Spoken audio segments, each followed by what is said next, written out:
Sure, here's an 800-word YouTube script for your channel FK iPhone, focusing on the 2025 iPhone 10 with sections on features, exterior, and a conclusion, all in a natural and engaging flow, Welcome to FK iPhone, where we dig deep into every little thing Apple does right and more importantly, what it doesn't. Today we're diving into the brand new 2025 iPhone 10. Is it a bold leap forward or just another flashy update to keep the fan base happy? Let us find out. First up, let us talk about what's under the hood.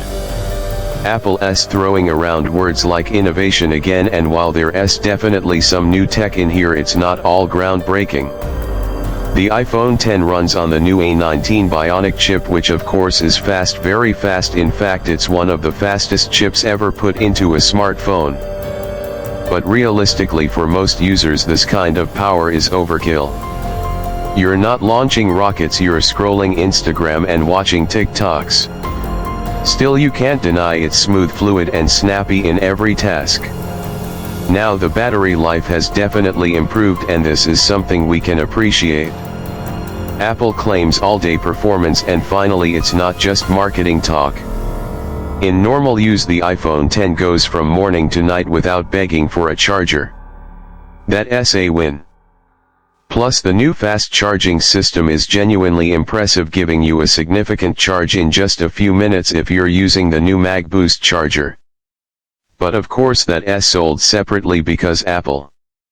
On the software side, iOS keeps things locked down as usual. It's clean, polished and kind of boring. But there are a few smart new additions like the improved Siri that now actually understands what you're saying more often than not. There's also a deeper focus on AI and machine learning with smarter widgets and context-aware suggestions that try to predict your next move. Sometimes it's helpful, sometimes it's just creepy. Now let us talk about the camera. Because of course Apple wants this to be the big selling point. The iPhone 10 comes with a triple lens setup again, but this time there's an advanced periscope lens that finally gives you real optical zoom up to 10 times. The low-light performance has also been boosted with a larger sensor and AI-enhanced processing. Photos are bright, sharp and full of detail even in difficult lighting conditions. But if you've been using any recent flagship from Samsung or Google, this won't blow you away. It's good, just not revolutionary. Video recording is another strong area with new tools for content creators, including real-time background blur and smart stabilization that actually works pretty well even when you're running or moving fast. It's not cinema level, but it's more than enough for vlogging and social content. Okay, now let us look at the outside, because Apple wants you to see this phone and instantly know it's something new. The design is sleek, and yeah, we have to say it does look good. Apple ditched the notch completely finally and replaced it with an under-display Face ID system and a tiny center punch hole camera. The bezels are thinner than ever and the screen is edge-to-edge with curved glass that feels smooth and premium. The back has a satin matte finish that resists fingerprints, and the camera module has been redesigned into a more flush square instead of the bulky bump we've gotten used to. The materials are top-notch aerospace-grade aluminum frame and ceramic shield glass that's supposedly tougher than ever.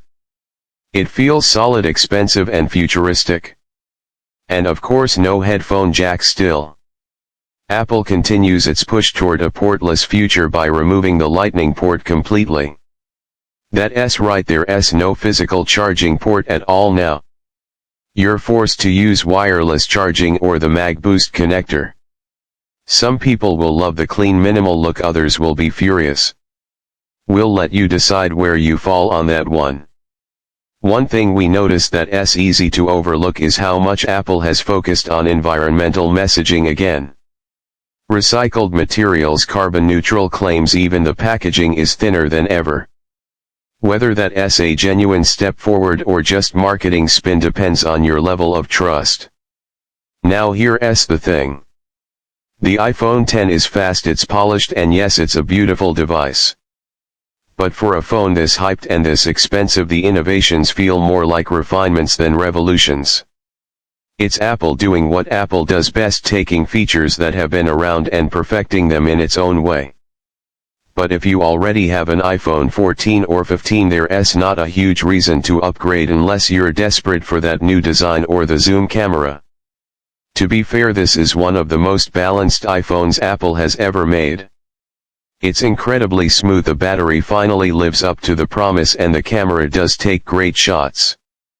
But at the end of the day it still feels a bit too safe, a bit too familiar.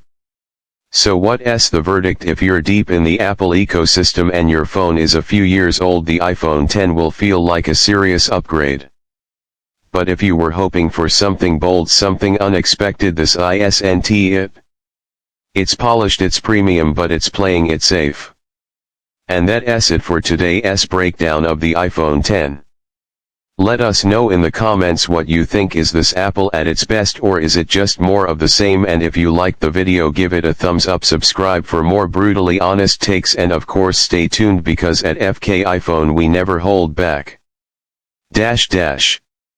Let me know if you want a shorter version or want it tailored more for humor, drama, or a specific style.